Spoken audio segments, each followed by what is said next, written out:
Good evening, everyone. It's 7 o'clock. We're going to get started here. My name's David. I run one of the small groups here, and Herc and I have been collaborating a little bit on doing these studies. And tonight, Herc is probably in the late stages of cheering on Colby, his son, at a district basketball game. So he said he needed prayer for the team because they were going to need prayer to upset Jackson. So Herc has asked me to fill in tonight. So we're going to blaze through as much as we can blaze through here in the book of John and try and stay on track. I would rather be down on the floor, but we're taping, so I'm stuck on the stage. How many of you got a chance to read through 8:59 this week? Good. And we're going to do a little bit of participation here. Those of you who had a chance to read through 8:59, what jumped out at you? What was your favorite part?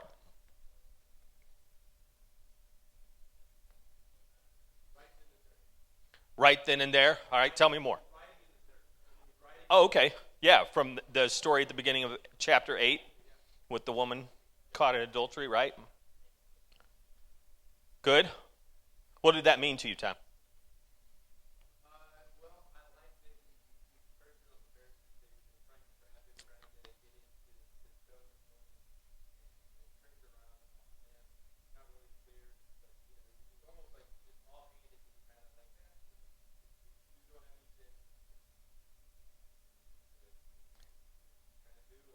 Right. It's hard to trick God, but we keep trying, don't we? You see that through the scriptures a lot, right? Adam's trying to trick God, right? People wrestle with God. People lie to God.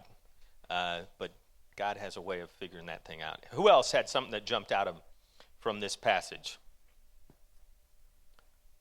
Yeah.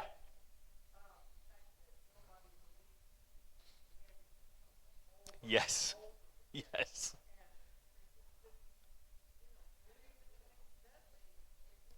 Yeah. Right. I remember the one passage that said some people were saying he's not the Messiah, and other people were saying, well, if the person who is going to be the Messiah, how are they going to do more miracles than this guy is doing, right? Here he is, he's proving himself to us over and over again, and yet we're still not believing, right? Good. And John kind of beats us up with the same things over and over again too, doesn't he? So we keep seeing those themes that are going to be repeated throughout tonight that we've already started to see repeated. So let's jump in here. So my goal is to get through the end of chapter 8. In order to do that, I focused on some parts of the text, right? So we aren't going to go through verse by verse. I've tried to focus on some key parts. We'll pick out some things. We'll move on. If you got a question, you got a comment, feel free to interject. Raise your hand, holler at me, whatever you want to do, all right? So we're going to start in John 6, verse 51. I think you all ended up around verse 41, where Jesus had just said, I am the bread that came down from heaven, right? And then in 51, he says that again. I am the living bread that came down from heaven. Whoever eats this bread will live forever. This bread is my flesh, which I will give for the life of the world. And then the Jews began to argue sharply among themselves.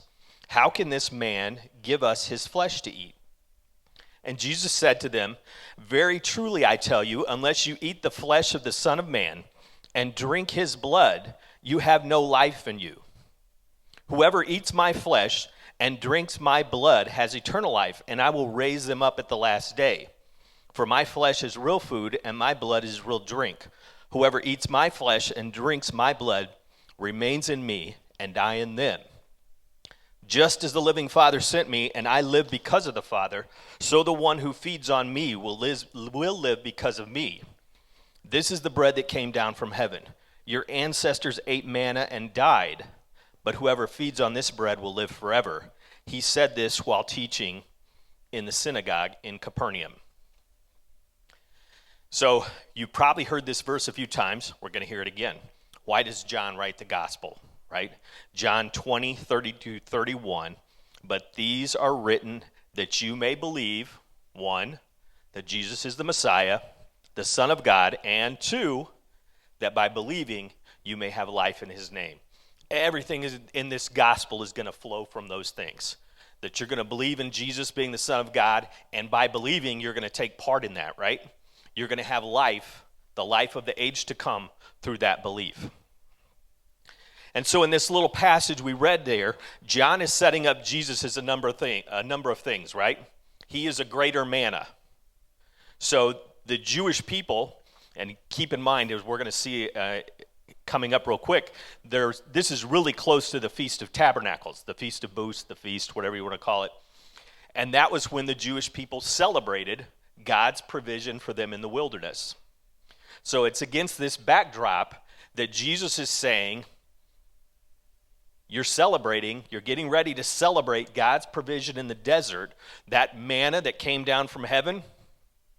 But then he says, the people who ate that manna died. I'm a better manna, I'm a better bread from heaven than the manna you're celebrating. And again, this is John who's taking those people who are believers in Judaism, who are also believers in Jesus, and he's saying, come on, take that next step, right? You're believing in the right, you've got a relationship with the right God, but there's someone who's come who's fulfilled all of that, right? So all those great ideals that we saw in the Old Testament of God's provision through the manna, God's provision through the striking the rock and the water coming out when they were thirsty, God's provision when he opened the heavens and the rain came down, when he parted the seas and the Israelites walked through on dry land, fire by night, cloud by day.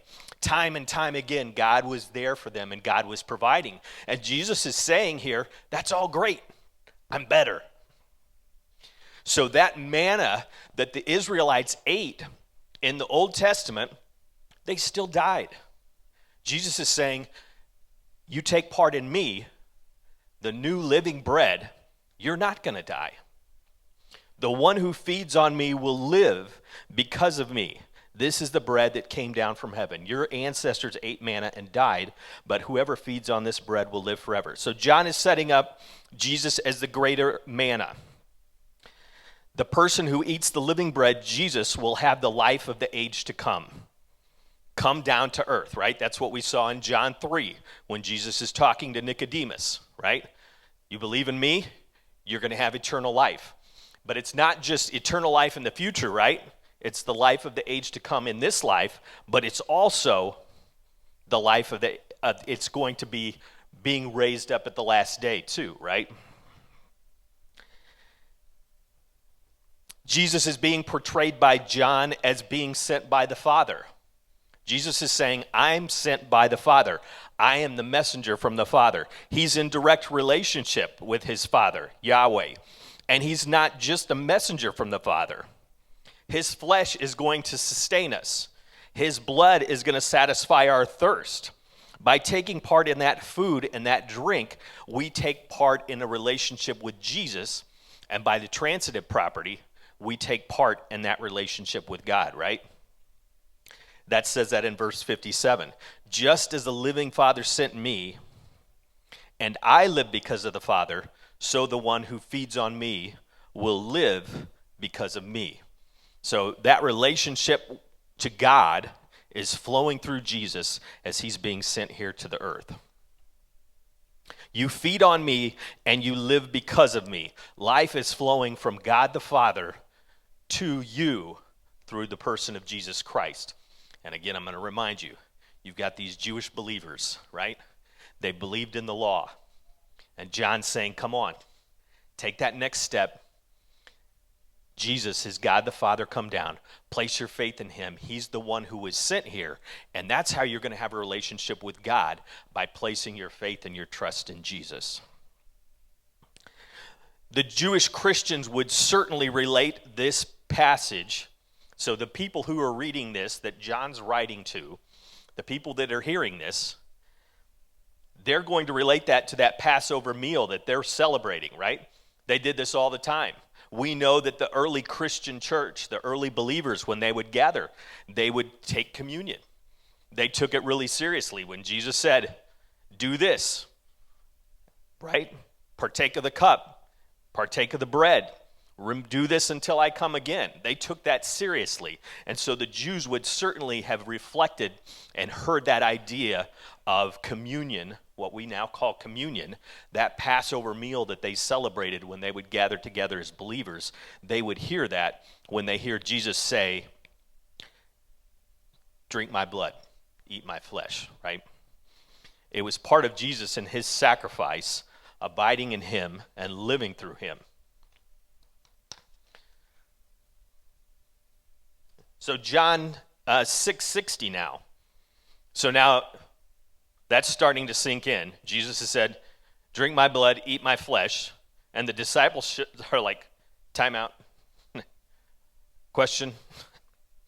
This is a hard teaching. Who can accept it? Who can understand this? Who's going to do it? From this time, many of his disciples turned back and no longer followed him. In verse 57, Jesus turns to the 12, and he says, you do not want to leave too, do you? And Simon Peter answered him and said, Lord, to whom shall we go? You have the words of eternal life. We have come to believe and to know that you are the Holy One, or the Messiah. We know that you're the Messiah. Why did the followers of Jesus stop following him here? Why did those people who were they weren't part of the 12, we know that from John, but there were people who were beyond the 12, right, who were hanging around. Oh, this guy Jesus, he knows his stuff. Let's follow. Let's see the miracles. Let's hear his teaching. There was something exciting about being part of that. But when Jesus would say, eat my flesh, drink my blood, it gets really real, really fast. And so those followers who are on the edge of the crowd now start peeling off. Why did they stop following him? They didn't believe he was who he claimed to be.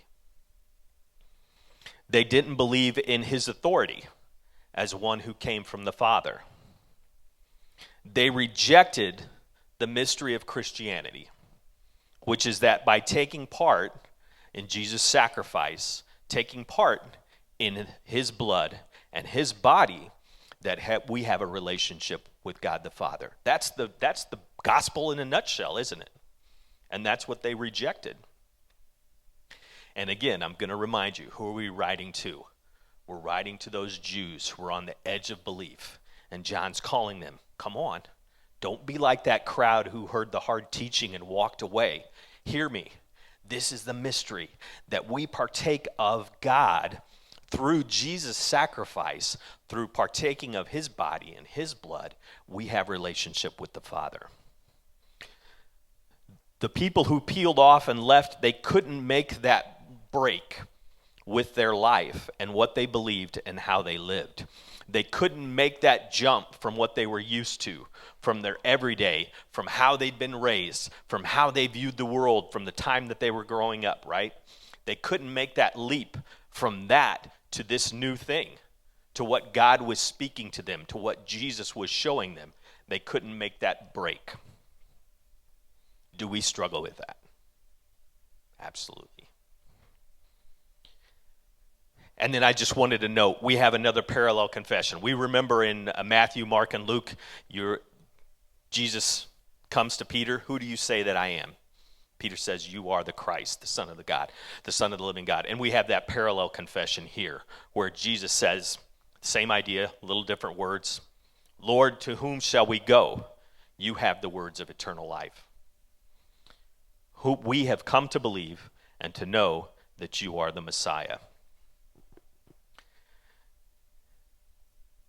John and Jesus are making clear distinctions here, aren't they?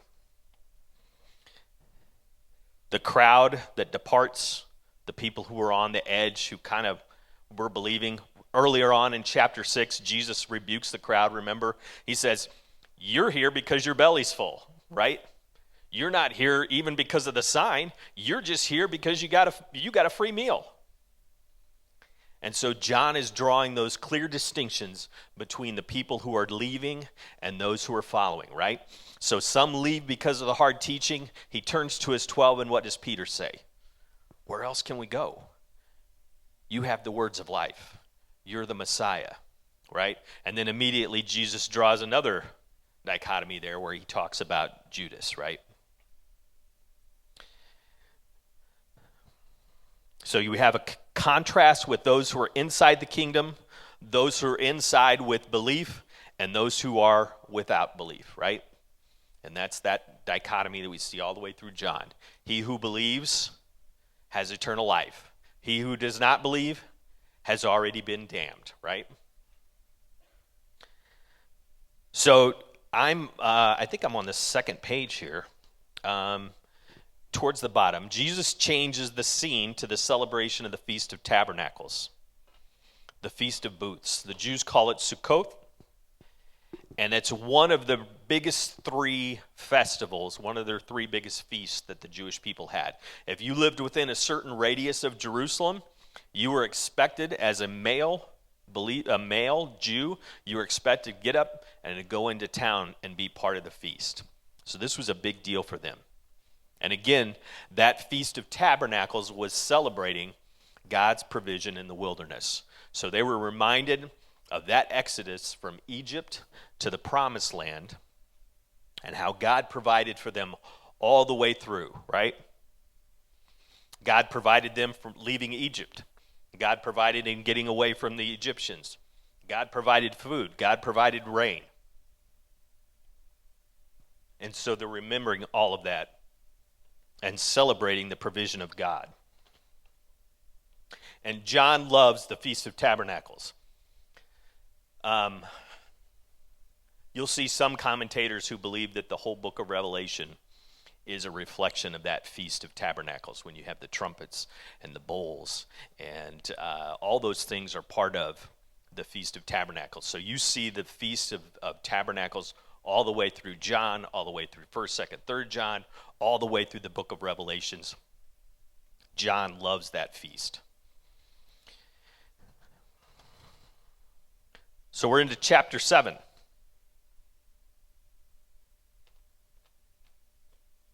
Verse 6.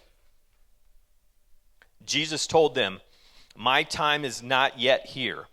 For you, any time will do." Right? The disciples are saying, let's go up to Jerusalem. The feast is happening. Here we go. I think the disciples have an ulterior motive here, right? They know everybody's going to be in Jerusalem. They know the whole country is buzzing about Jesus. And they're like, come on, let's go. Let's get you in front of the crowd. Let's have you teach in front of the crowd. Let's get some momentum going. We've got to get this Messiah thing happening. And Jesus responds and says, my time is not yet here.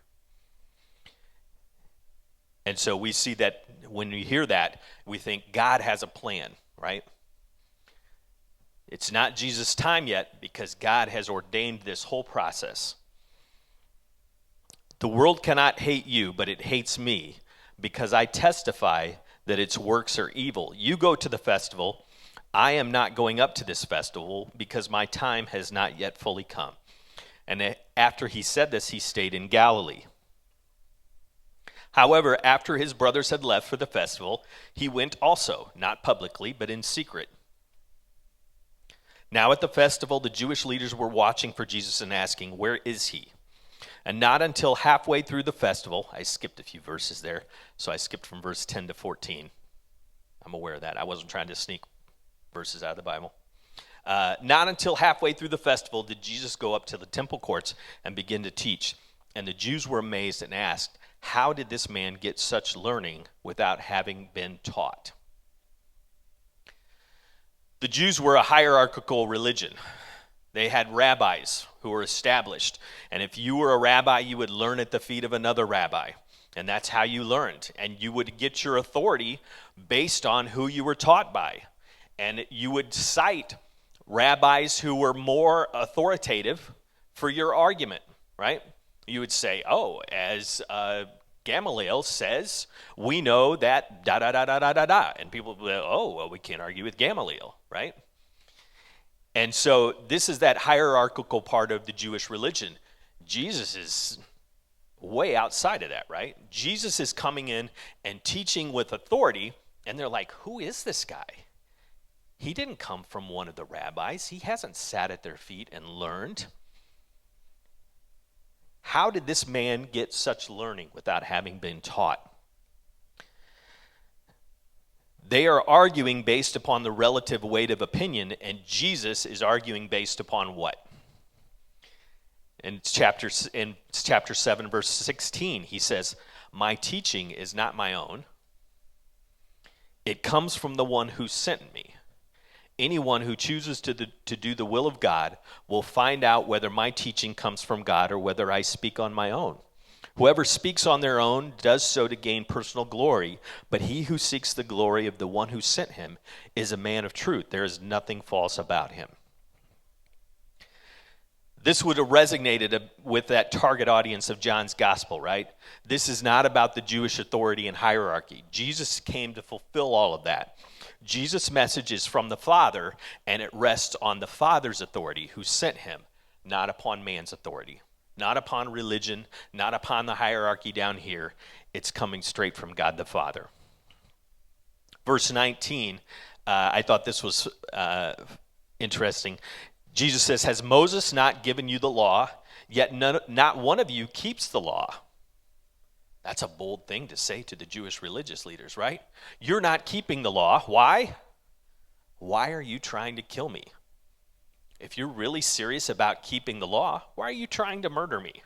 That's pretty bold that he's calling them out to their face to say, why are you trying to murder me? It's funny there because their immediate response is, are you demon possessed? No one's trying to murder you. Quit being silly. That's crazy, right?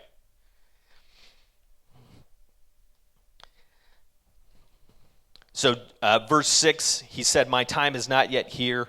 There was a appointed time for him to come and die.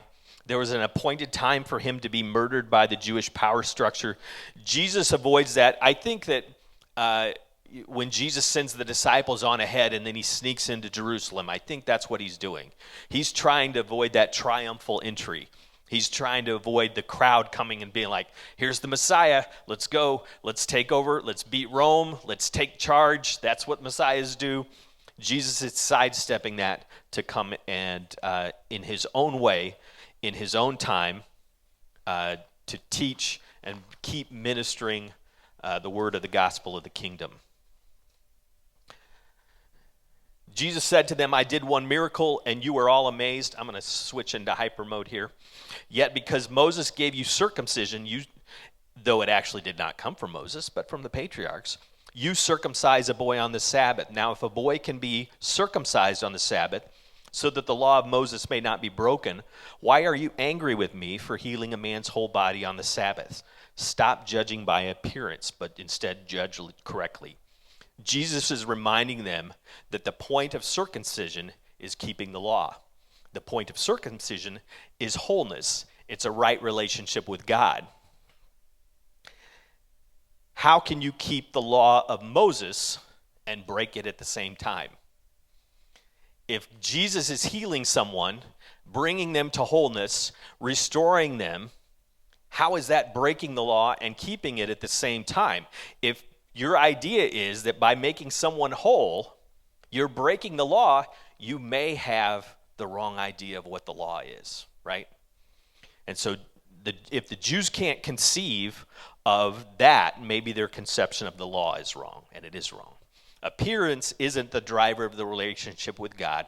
Correct judgment lines up with the wholeness of what we know about God, not through human stilted readings of the law. And there's that contrast again. Verse 20, you're demon-possessed, who's trying to kill you? And then verse 25, there's some other people who are like, isn't this the guy that they're trying to kill? So there's obviously a plan afoot where the Jews are like, we've got to do something with this guy. He is messing everything up, and we're going to have to figure out how to fix this. Let me see here. We're coming up on 7:30. Jump down to verse 30. They tried to seize him. but no one laid a hand on him because his hour had not yet come.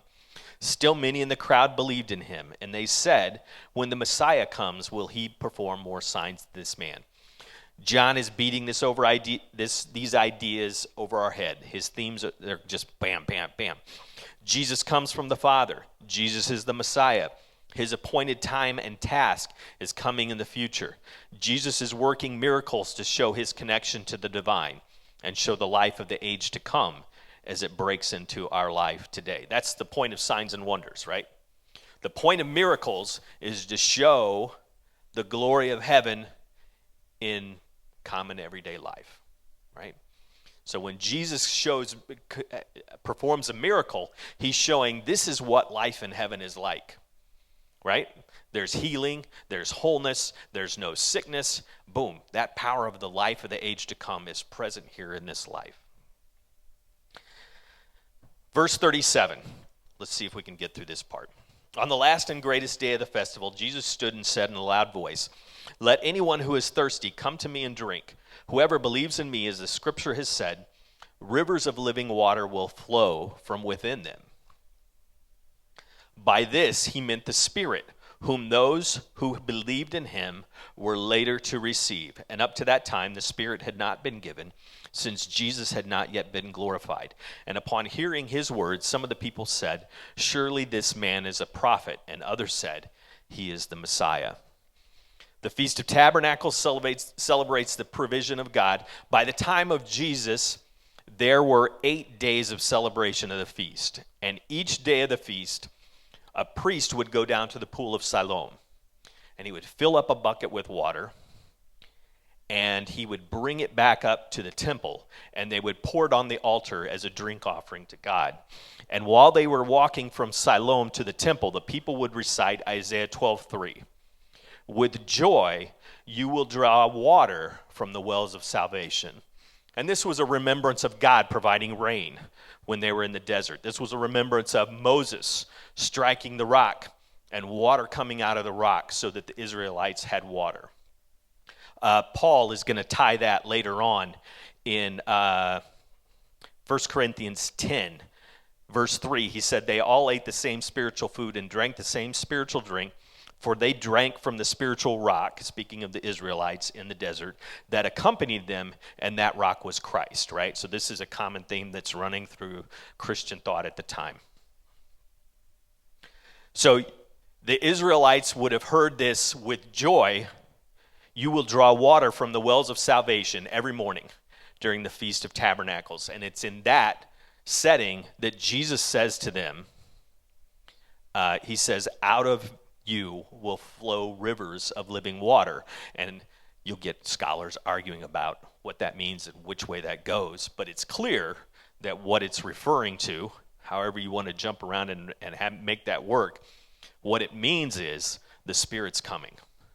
And after Jesus, the Spirit is coming into the lives of the believers, and the power of God is going to flow from the individual believers' lives because of what Jesus has done. And after Jesus is glorified, the Spirit can come into the life of the believer, and they are empowered to have God flowing and working through them. Jesus says he's the new water. Anyone who's thirsty can come and drink. He's the rock from which the water springs forth. The temple guards go back to the chief priests and the Pharisees, and they said, "Why didn't you bring him in?" And they said, we haven't heard anyone like him before. We really couldn't arrest him, right? And then the chief priests and the Pharisees said, "Are you from Galilee too?" They're basically saying, "Are you dumb?" Right? Look into it, and you will find that the prophet does not come out of Galilee, right? You can just hear if you Google it, you will see the prophets don't come from Galilee. Read a book, guys. This is well beyond the scope of what we can get into here. There's some questions on, if you look at the beginning of chapter 18, the great story of Jesus catching the woman in adultery, there's questions on whether that was in the earliest manuscripts or not. So that is far beyond, we could do a whole 8-week discussion on that. far beyond what we're going to cover here. So I'm going to jump down to verse 25, where Jesus is teaching and says, just what I had been telling you from the beginning. I have much to say in judgment of you, but he who sent me is trustworthy, and what I have heard from him, I tell the world. They did not understand that he was telling them about his Father. So Jesus said, when you have lifted up the Son of Man, you will know that I am he, and that I do nothing on my own, but speak just what the Father has taught me. The one who sent me is with me. He has not left me alone, for I always do what pleases him. Even as he spoke, many believed him. So I love that, when you have lifted up the Son of Man, because that's a double meaning, right? When Jesus is glorified, he's also crucified, right? When you lift me up, when you exalt me, when you raise me up on that cross, you're going to know that I am he. And John loves those double meanings. He does that in chapter 1 where he says, the darkness could not grasp me. And it means both catch and understand, right? John loves those the play on words. So again here, John is looking ahead to Jesus' crucifixion. When you have lifted up the Son of Man, and there's that juxtaposition of lifting Jesus up in crucifixion and lifting him up to be glorified. And the irony is that both of those happened at the same time, right? Jesus was glorified as he was being crucified. To the Jews who had believed him, verse 31, if you hold to my teachings, you are really my disciples. Then you will know the truth, and the truth will set you free. They answered him, we are Abraham's descendants and have never been slaves of anyone. How can you say that we shall be free? Jesus replied, very truly I tell you, everyone who sins is a slave to sin. Now a slave has no permanent place in the family, but a son belongs to it forever. So if the Son sets you free, you will be free indeed. I know that you are Abraham's descendants, yet you are looking for a way to kill me because you have no room for my word. I am telling you what I have seen in the Father's presence, and you are doing what you have heard from your father. What's he saying there? Who's he implying is their father? I'm hearing from God. You're talking to your father. That's not a good juxtaposition. He's saying, you're talking to the father of lies. That's where you're getting your information from. They said, oh, time out. Abraham is our father. And this is a point of pride for the Jews, right? We are sons of Abraham. You've got all these pagan nations around us. We are the chosen people. We are sons of Abraham. Abraham is our father. And Jesus said, if you were Abraham's children, then you would do what Abraham did. As it is, you are looking for a way to kill me, a man who has told you the truth that I heard from God. Abraham did not do such things. You are doing the works of your own father. They respond, in verse 57, they said, you aren't even 50 years old. How do you know what Abraham was saying? How have you seen Abraham? And Jesus says, and here's the bombshell, right? Very truly I tell you, verse 58, Jesus answered, before Abraham was born, I am. What do they hear? When God first reveals himself to Moses, right? What did he say? Moses is like, who is that? And he's like, I am. And so now here Jesus is saying, before Abraham was, I am. This is the ultimate I am statement. He's saying, I am God. And they understand that very quickly, right? At this point, they picked up stones to stone him because they understood exactly what he was saying.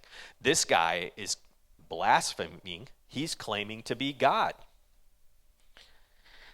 And again, it's not Jesus' time, so Jesus hid himself and slipped away from the temple grounds. Before Abraham was, I am. We have echoes of Moses. Who did God reveal himself to Moses as? The I am. Jesus is claiming direct equality with God. He's not just like Moses. He's greater than Moses. He's not just like Abraham. He's greater than Abraham. He predates Abraham. Before Abraham was, he says, I am. And what a great message. They say that John has a developed Christology.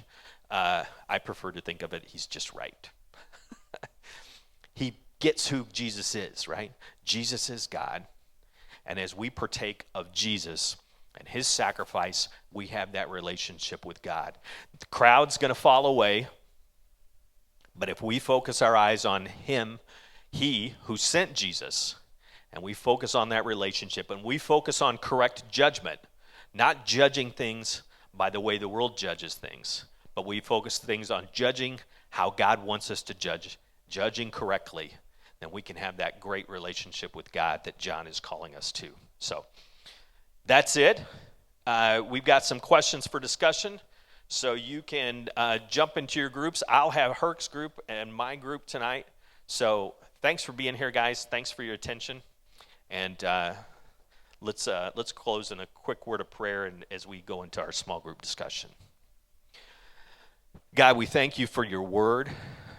We thank you that you loved us so much that you revealed yourself to us. That just as Moses in the desert, and Moses is standing there, you come to us and you say, here I am. I am the God of the universe that wants a relationship with you. And that you loved us so much that you sent your only son to die for us and to give us that pathway to a relationship with you through his flesh and blood. Be with our discussion tonight. Guide and direct us. Draw us close to you. And help us to have a great time. In Jesus' name we pray. Amen.